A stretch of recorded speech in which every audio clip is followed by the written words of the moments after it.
I can't control my self. Lady doctor के घर में आते ही सभी लोग उन्हें देखकर डर गए। डॉक्टर अनिका और एकांश के कमरे की तरफ आ रही थी तो उसके पीछे पीछे सब चल दिए। थोड़ी देर में सब लोग एकांश और अनिका के रूम में हड़बड़ाते हुए आ गए। वहीं एकांश इस वक्त अनिका के पैरों की मालिश कर रहा था। सामने से काव्या जी भी आ रही थी तो अनिका ने अपना पैर एकांश के हाथों से अलग करते हुए पीछे की तरफ खींचना चाहा, लेकिन एकांश ने मजबूती से अनिका के पैर को फिर से अपनी तरफ करते हुए उसे आंखें दिखाकर कहा, अंडरस्को व्हाट हैपेंड? चुपचाप बैठी नहीं रह सकती तुम? तभी अनिका दरवाजे की तरफ देख धीमी आवाज में एकांश से बोली, अंडरस्को वो मॉम आ गई है। एकांश एक नजर पीछे देखकर दोबारा से अनिका को देखते हुए बोला, अंडरस्को सो व्हाट? चुपचाप बैठी रहो। काव्या जी अनिका के पास आई और उसके सर पर हाथ रखकर हल्का सा सहलाते हुए केयरिंग वॉइस में उसे पूछने लगी, अनिका बेटा क्या हुआ था तुम्हें? डॉक्टर भी अनिका के पास आकर अपना ब्रीफकेस खोलने लगी और एकांश ने डॉक्टर को अपना काम करने को कहा। अंडरस्को अनिक भी नजर उठाकर हल्की सी मुस्कुराहट के साथ काव्या जी को देखते हुए बोली, अंडरस्को नो वरी मॉम, कुछ नहीं हुआ है मुझे, मैं बिल्कुल ठीक हूँ, बस थोड़ी सी वॉमिट हुई थी। डॉक्टर जब चेकअप करने लगे तो काव्या जी अनिका के पास बैठकर उसका एक हाथ सहलाने लगी। अनिका पूरी तरीके से लेटी हुई थी और डॉक्टर ने उसका अच्छे से चेकअप करते हुए कहा, नो वरी मिस्टर ईएसओ, इन्हें कुछ नहीं हुआ है। प्रेगनेंसी में ऐसी प्रॉब्लम्स होती रहती है, वॉमिट और बैक में पेन, ये सब नॉर्मल होता है प्रेगनेंसी में। आपकी वाइफ थोड़ी वीक है, इनके खाने पर अच्छे से ध्यान दीजिए और मैं प्रिस्क्रिप्शन के लिए कैल्शियम आयरन विटामिन की गोलियां दे देता हूँ। और मेरी एक सलाह है, प्रेगनेंसी के टाइम पर प्रेग्नेंट लेडीज को हल्का फुल्का योगा कर लेना चाहिए, तो बेस्ट होगा अगर आप सुबह सुबह इन्हें योगा करवा दे और एक केयरटेकर जरूर रख ले ताकि वो इनका और अच्छे से ख्याल रख पाए।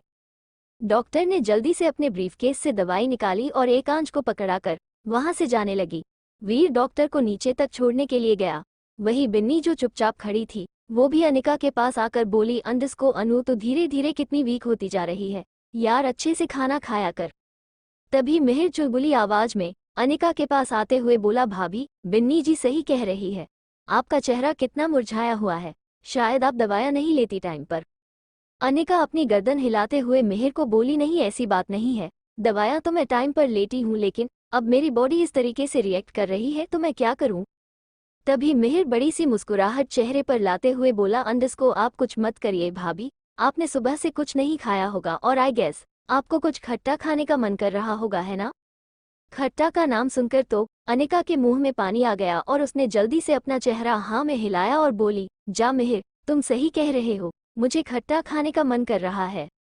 तभी मिहिर एक्साइटमेंट के साथ बोला, अंडरस्को डॉन भाभी, मैं जब से इंडिया आया हूँ ना तब से मेरा फेवरेट फूड अड्डा यहाँ के पास का छोटा सा होटल हो गया है। बहुत हाइजीन तरीके से वो गोलगप्पे बनाते हैं, मैं और बिन्नी की जाकर लेकर आते हैं, हम सुबह सुबह ही आपका मूड फ्रेश कर देंगे।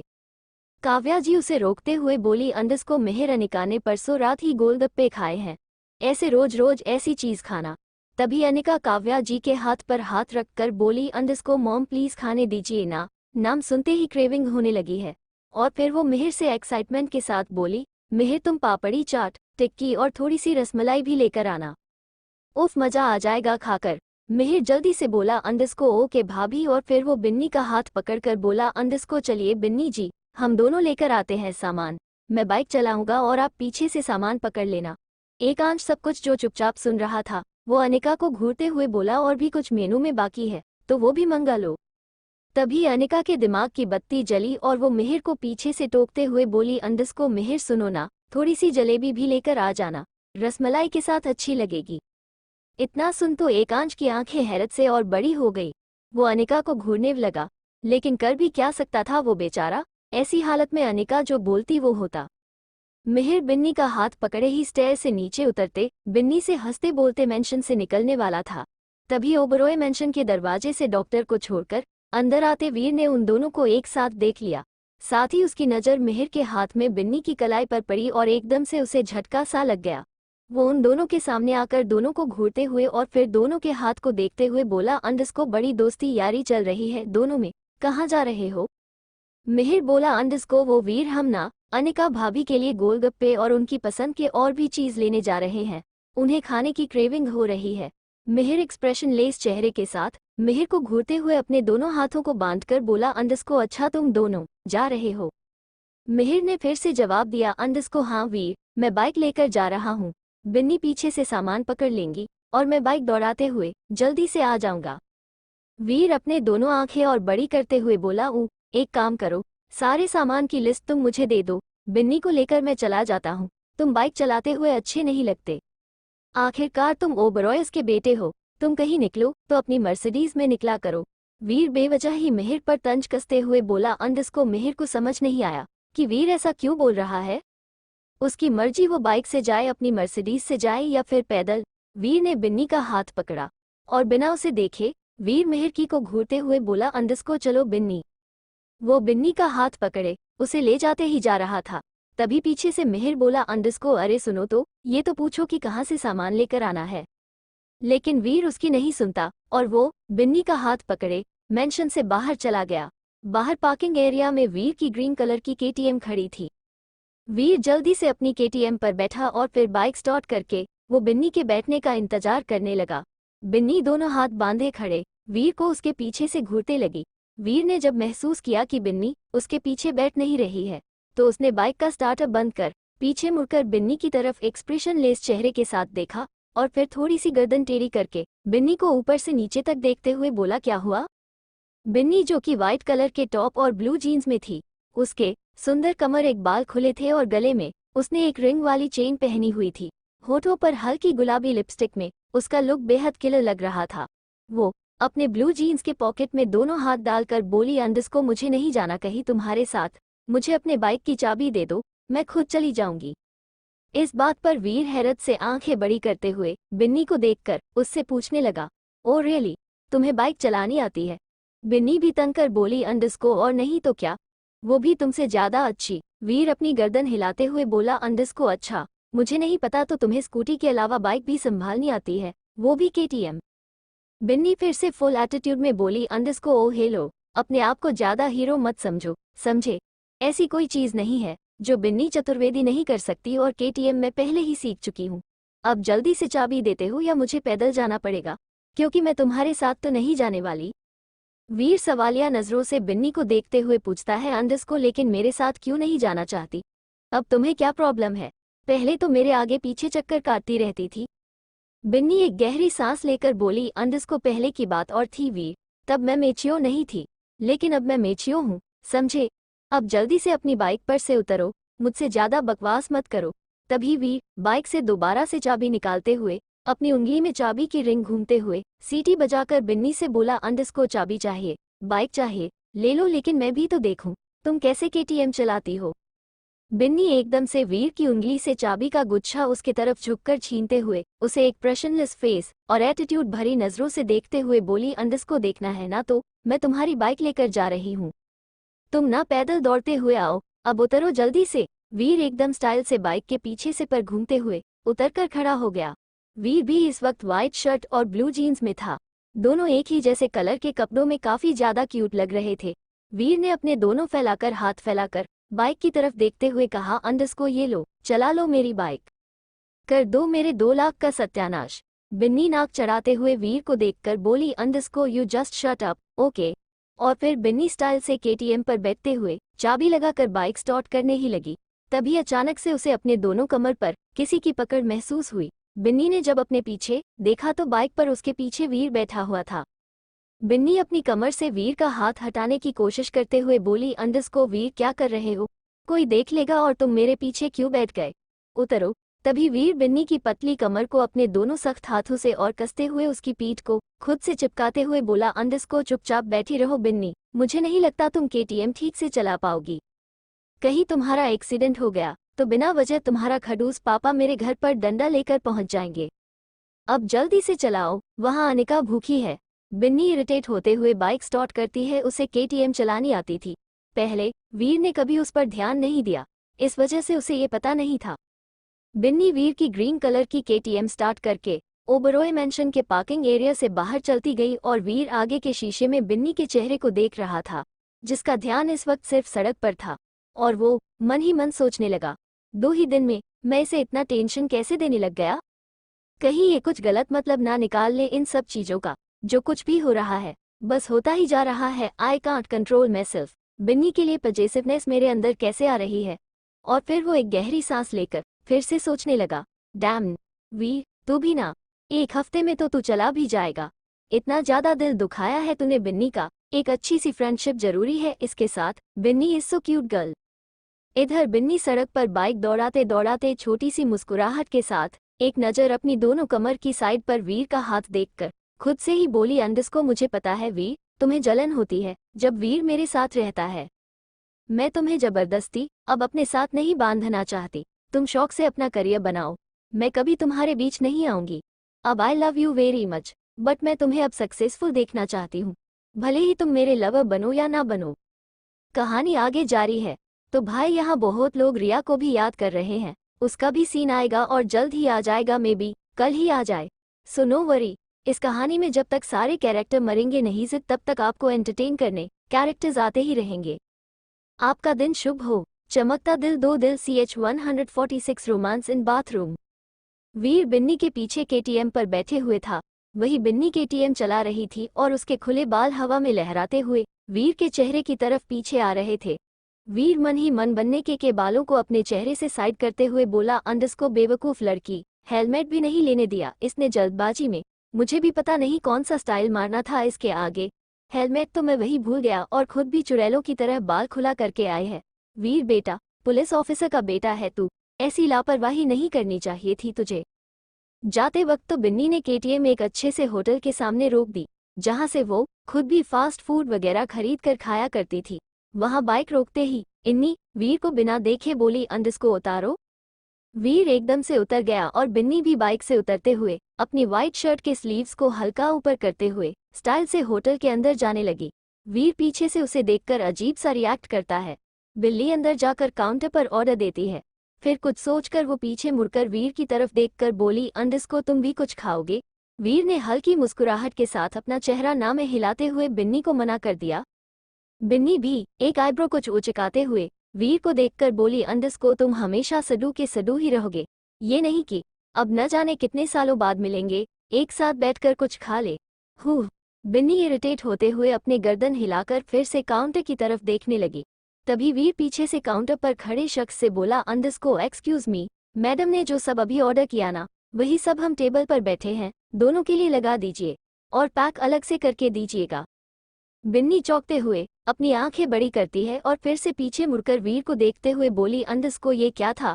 वीर कंधे उचकाकर भोली शक्ल बनाकर बिन्नी को देखकर गर्दन हिलाते हुए बोला, अंडस्को वही जो तुमने सुना, इतना भी सडू नहीं हूं मैं, और तुम ठीक ही कह रही हो, अब न जाने कब तुमसे मिलना हो पाएगा, वहां जाने के बाद तो मैं पर्सनली तुमसे बात भी नहीं करना चाहूंगा। अच्छा खासा तुमसे पीछा छूट गया है मेरा, तो इन्हीं कुछ दिनों में अच्छी सी मेमोरी बना लेते हैं। बिन्नी चढ़ते हुए वीर के बगल से टेबल के पास जाते हुए बोली, अंडस्को स्टूपिड, अब तो इसके साथ खाने में मन भी नहीं लगेगा। वो जाकर चेयर पर बैठ गई। वीर भी धीरे से आकर बिन्नी के सामने टेबल के पास चेयर पर बैठ गया। थोड़ी देर में उनका ऑर्डर आ गया। बिन्नी इधर उधर गर्दन घुमा रही थी, लेकिन वीर को नहीं देख रही थी और वीर एक तक दिल्ली को ही देख रहा था। साथ ही बिन्नी के चेहरे पर उसकी नज़र काफी बारीकी से पड़ रही थी। बिन्नी का भोलापन, मासूमियत और तीखी नाक, जिस पर इस वक्त बहुत गुस्सा था, जिसे देखते ही वीर के चेहरे पर अचानक से हल्की सुकून भरी स्माइल आ गई। इधर अनिका जो बेड पर बैठे बैठे फोन चला रही थी, उसने एकदम से अपना फोन लॉक करके साइड में बेड पर पटकते हुए गुस्से से कहा, अंडस्को आ, मुझे नहाना है। काउच पर बैठा शर्टलेस एकांश, जो कि इस वक्त अपने लैपटॉप में कुछ काम कर रहा था, उसने लैपटॉप से नजर हटाकर बेड पर बैठी अनिका को देखते हुए कहा, अंडस्को ओके मैं तुम्हारी मदद करता हूँ। एकांश को देखकर बोली, अंडस्को नो मिस्टर ठरकी, तुम रहने दो, मैं खुद नहा लूंगी।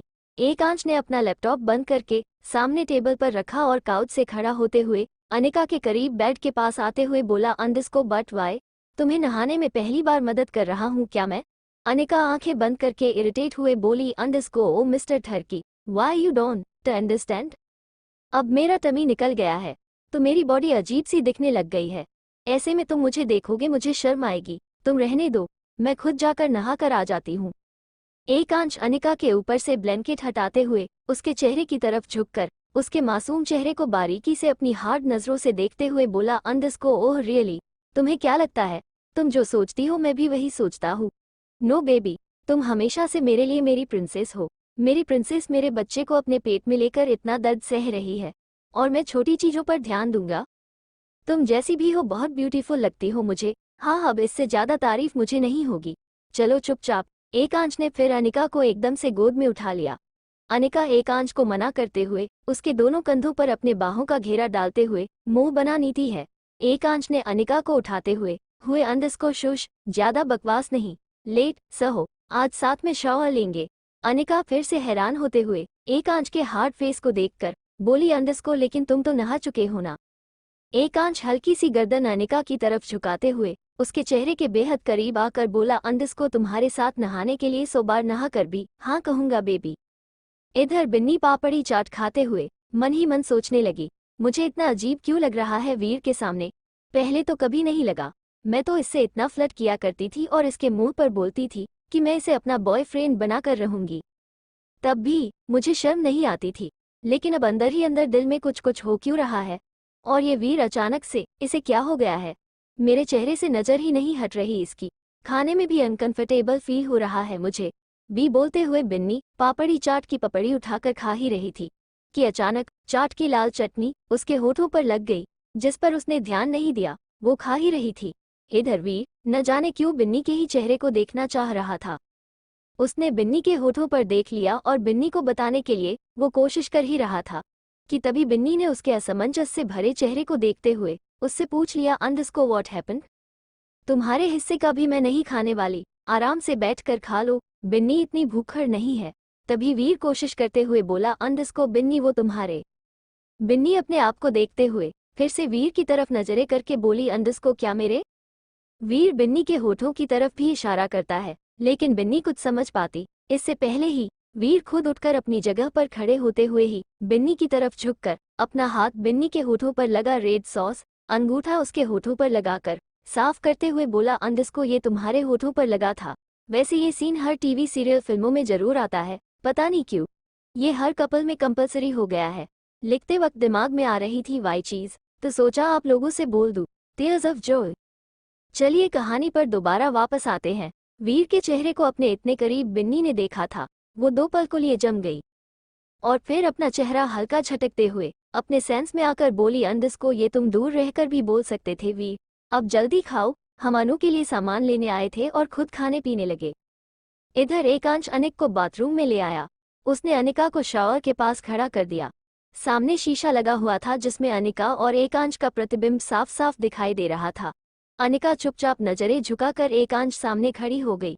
अनिका ने इस वक्त बादामी रंग का ढीला ढाला नीले फ्रॉक पहना हुआ था जिसमें आगे से चेन थी। एकांश तो पहले से ही शर्टलेस था, वो बस एक लोअर में था और अनिका के ड्रेस को एक नज़र देखते हुए उसने अपने हाथ अनिक के ड्रेस के आगे वाले चैन की तरफ बढ़ा दिया। एकांश का अपनी तरफ आता एकांश का सख्त हाथ देख एकदम से सहम गई। ये सब एकांत के लिए नॉर्मल ही था, लेकिन अनिका को हमेशा एकांश को अपने इतना करीब आता देख पहली बार जैसा महसूस हुआ करता था। वो अपने मुंह का पानी गटकते हुए जल्दी से अपनी आंखें बंद कर लेती है और एकांश अनिका के ड्रेस की चेन धीरे धीरे खोलते हुए उसके चेहरे को बारीकी से देखकर हल्का सा मुस्कुरा पड़ा। उसने अनिका की पूरी चैन ऊपर से नीचे तक सरका दी और दोनों हाथों से ड्रेस अनिका के सीने तक करते हुए एकदम से ड्रेस को छोड़ दिया और अनिका की ड्रेस के उसके बदन से फिसलते हुए बिल्कुल जमीन पर गिर गई। इस वक्त अनिका अपने सिर्फ अंडरक्लॉथ्स में थी और उसका टमी बाहर को दिखाई दे रहा था। अनिका शर्म से अपना पेट छुपाने लगी।